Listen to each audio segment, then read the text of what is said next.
What is up mga papi? Samahan nyo kami, magbudulan na naman tayo today dahil bumili na naman ako ng jersey galing sa YKYW Bike. Lazada Hall, baby! Let's go! Throw your hands up if you with it, drop it.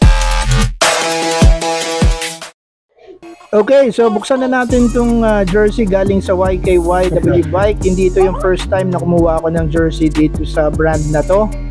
Yung mga unang nakuha kong jersey, na-satisfy naman ako, kaya syempre ulit tayo, di ba? So ang kulay nito, beige, and ang size nito is extra large. So I got this for 1,229 kasama na yung shipping. So ayan yung itsura ng beige jersey. Mukhang maayos naman siya. Ang composition nito is 82% polyester and then 18% spandex. This is according dun sa tag niya na makikita nyo sa loob. So mukha naman siyang presko, wala namang special dito. Ayan yung zipper, mukhang okay naman siya visually. Visual check natin, wala naman ako nakitang damage. So ayan, buksan natin yung zipper and tingnan natin kung anong itsura ng jersey sa loob. So for 1,229 peso jersey, hindi na to masama. Tapos meron pa siyang ibang pattern dito sa ilalim to add to the aesthetics of the jersey. So ayan yung tag. If you are going to look at yung tahi niya, wala akong nakitang mga damages. So very good, walang mga tas. Oh. So perfect. Machine ang nagtahi dito. Looking at the back of the jersey, the usual, meron dyan pockets and then meron strips na reflective. Meron rin siyang paha or garter sa ilalim para hindi umaangat yung jersey natin pag nag-ride. Zipper is okay, no issues. So this is a good jersey. So ito na nga yung binili nating jersey from YKYW Bike. Medyo nag-worry ako, parang maliit XL na yung binili ko, pero parang hindi siya true to its size dahil parang medyo maliit.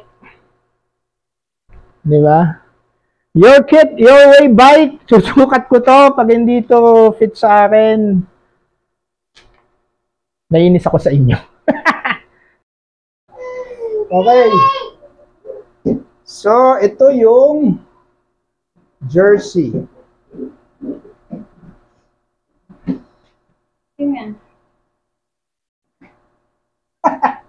Parang hindi ka pwede huminga rito. Fit na fit. Pero okay lang naman. Feeling ko shoot lang siya.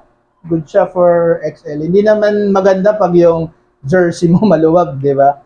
So, ang color nga pala nito is beige. Matagal ko nang pinagbabalakang bilhin to Pero nakastock lang sa cart ko. And finally, ngayon, nabili ko na. So, ito yung itsura. Okay, so the usual, meron siya mga pocket sa likod. Di ba? Para lalagyan ng mga anik-anik natin pag nagra-rides tayo. Ang isang added feature lang rito na napansin ko, meron ng zipper. Kasi yung huling jersey ko galing sa YK, wala naman zipper na ganito So, but ito meron. This is an added feature. Mukhang presko naman siya. And kaparis ng mga other YK na jersey ko, feeling ko presko naman to pag pinang-ride natin. Yung pansinin yung ganito ko kasi muntik na ako madisgrasya sa motor. Na-twist yung ankle ko. But that's for another story.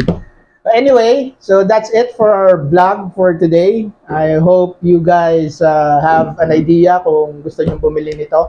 So, let me know kung hahanapin nyo ito sa Lazada and bibili rin kayo nito online. Alright, so thanks for watching. Keep safe everyone. Please subscribe. Thank you. Peace everybody. And bago tayo magtapos, hoy, gumising ka na. Magbabike pa tayo. Halika na. Tara na. Magbike tayo sa taktak. Huwag kang tatamad-tamad. Laki na ng tiyan mo. Halika na, game.